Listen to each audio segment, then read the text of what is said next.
Assalamualaikum warahmatullahi wabarakatuh. Alhamdulillah wassalatu wassalamu ala Rasulillah wa ala alihi wa ashabihi wa man wala ma ba'du.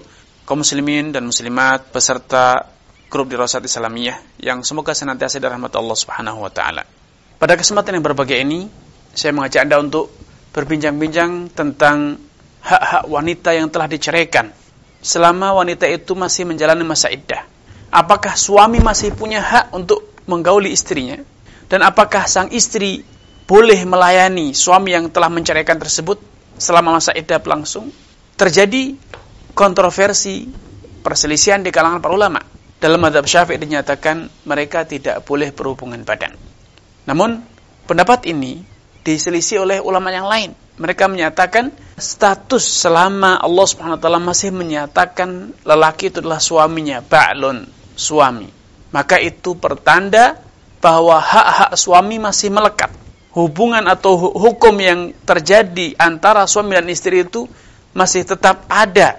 Karena tidak ditemukan satu dalil yang valid, satu dalil yang kuat, yang sahih, yang mengatakan bahwa mereka tidak lagi boleh berhubungan. Bahkan secara tinjauan maqasid syariah, secara tinjauan makna, arti, mereka seharusnya berusaha untuk merajut kembali, berusaha untuk membangun kembali rumah tangga mereka yang mulai rusak. Apalagi secara syariat, Allah Subhanahu wa taala dan Rasulnya lebih senang mereka untuk rujuk dibanding mereka meneruskan perceraian hingga akhirnya mereka berpisah untuk seterusnya. Allah Subhanahu wa taala memerintahkan, menganjurkan kita untuk mendamaikan dua orang yang berseteru, kawan dengan kawannya, sahabat dengan sahabatnya, tetangga dengan tetangga, sesama umat Islam walaupun tidak ada hubungan apapun di antara mereka selain hubungan Islam. Allah memerintahkan kita untuk mendamaikan. Dan Allah merintahkan, mensyaratkan untuk memaafkan agar hubungan di antara dua orang muslim ini kembali harmonis. La khaira fi katsirin min najwahum illa man amara bi shadaqatin aw ma'rufin aw islah bainan nas. Tidak ada kebaikan yang terdapat pada perbincang-bincangan yang terjadi di antara manusia kecuali bila mereka berbincang-bincang, berbisik-bisik dalam hal amar ma'ruf nahi munkar ataupun islah bainan nas, mendamaikan antara dua orang yang berseteru. Innamal mu'minun akhwa fa aslihu baina akhwaikum. Sejatinya orang yang beriman itu adalah saudara. Karena itu damaikanlah di antara mereka yang sedang berseteru. Kalau mendamaikan, menormalisasi hubungan di antara dua orang Islam adalah suatu hal yang dianjurkan, apalagi menormalisasi, mengembalikan hubungan suami dan istri yang sempat retak agar bisa kembali harmonis seperti sedia kala, tentu itu lebih dianjurkan. Sebaliknya, rusaknya hubungan pernikahan di antara mereka, putusnya ikatan nikah di antara mereka itu adalah sesuatu yang sangat dinanti-nantikan, sangat diinginkan oleh iblis dan bala tentaranya. Karenanya, Islam tentu tidak merestui hal-hal yang dapat menjadikan setan merasa senang, merasa girang. Karena rusaknya hubungan pernikahan itu menjadi pintu lebar bagi setan untuk terus melancarkan aksinya, menggoda, menjerumuskan, merusak keluarga tersebut dari suami, istri, dan juga anak keturunan serta kedua keluarga besar mereka. Membangkitkan kebencian, membangkitkan permusuhan, membangkitkan saling tuduh, saling fitnah, persengketaan, perseteruan yang panjang. Karena itu, perceraian itu tentu sangat menggembirakan setan. Sehingga sebagian ulama lain memandang dari sudut yang berbeda. Sehingga mereka menyatakan bahwa seharusnya setelah terjadinya perceraian, kedua belah pihak tersebut selama masih berjalan masa iddah berusaha mencurahkan segala daya, segala cara yang bisa mereka lakukan untuk menormalisasi, mengembalikan hubungan pernikahan yang mulai retak tersebut agar kembali utuh, agar mereka kembali harmonis. Karena fasadu dzatil bain hiyal halaqah, kata Nabi. Rusaknya hubungan antara dua orang Islam walaupun bukan suami dan istri. Rusaknya hubungan antara dua orang sesama muslim.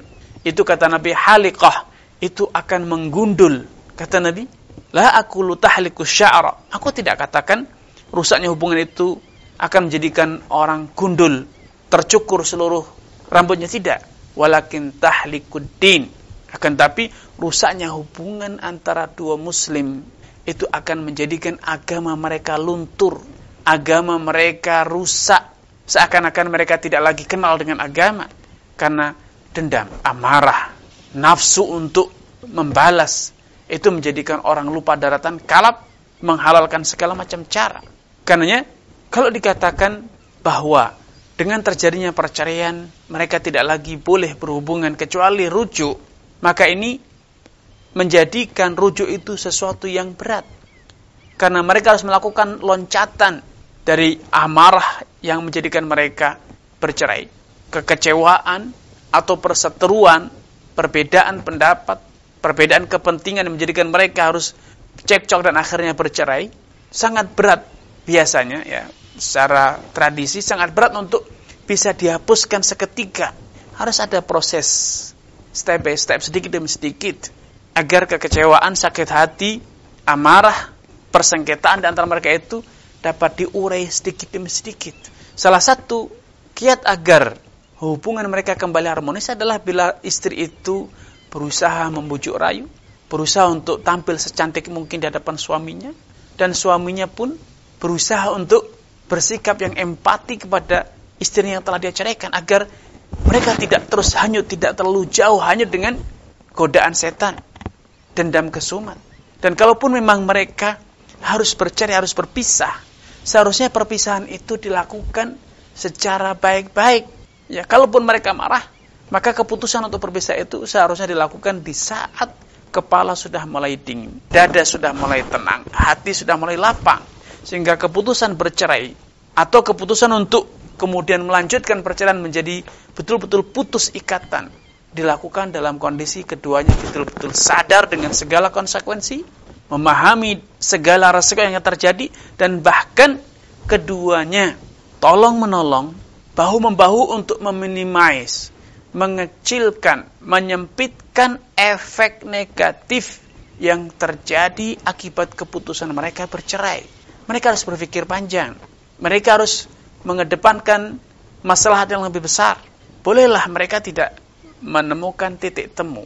Hubungan mereka harus berakhir. Ada kebuntuan komunikasi.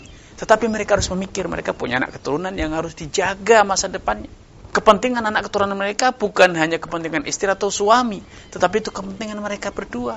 Bisa jadi mereka berpisah, bercerai, tetapi keduanya pasti akan tetap bahagia bila anak keturunan mereka tetap menjadi anak yang tumbuh dewasa, menjadi anak yang soleh, tetap menjaga hubungan yang harmonis dengan kedua orang tuanya, dan bahkan mereka akan terus mendapatkan haknya serta pendidikan yang baik. Jangan sampai nafsu, dendam, kekecewaan, amarah menjadikan berjatuhan banyak korban. Bukan hanya dirinya yang menjadi korban, tetapi juga anak keturunannya, keluarga besarnya. Apalagi bila suami dan istri itu memiliki hubungan kerabat. Kalau sampai keputusan mereka bercerai itu menjadikan hubungan kekerabatan, silaturahmi itu putus, maka ini tentu nilai yang terlalu mahal untuk kita bayarkan demi apa? Demi dendam, demi melampiaskan kekecewaan, atau demi mempertahankan sikap dan pendapat personalnya. Seharusnya kita berpikir panjang, berjiwa besar, berjiwa lapang, agar kita bertindak secara proporsional.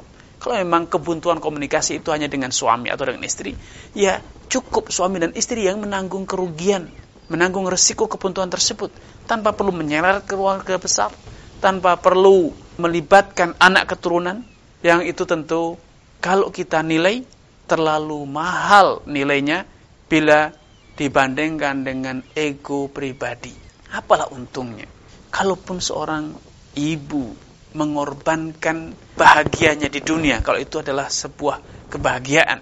Kalau dia memutuskan minta bercerai, atau suami memutuskan untuk menceraikan istrinya demi mempertahankan kebahagiaan hidupnya, atau demi mempertahankan bisnisnya, maka itu terlalu murah, terlalu remeh bila dibandingkan dengan masa depan anak keturunan kita. Karenanya di masa-masa iddah, menurut pendapat ulama yang lain, mereka menganjurkan justru suami istri itu harus berusaha untuk bersikap yang simpatik di hadapan pasangannya, agar amarah, agar dendam, agar kekecewaan yang menjadikan mereka terseret dalam perceraian ini bisa luruh, dan akhirnya mereka bisa merajut lagi keluarga yang sakinah. Ini yang bisa kami sampaikan. pada kesempatan yang berbahagia ini. Semoga Allah Subhanahu wa taala menampakkan taufik kepada kita semuanya. Sampai jumpa dalam kesempatan dan mohon maaf atas segala kekurangan. Wassalamualaikum warahmatullahi wabarakatuh.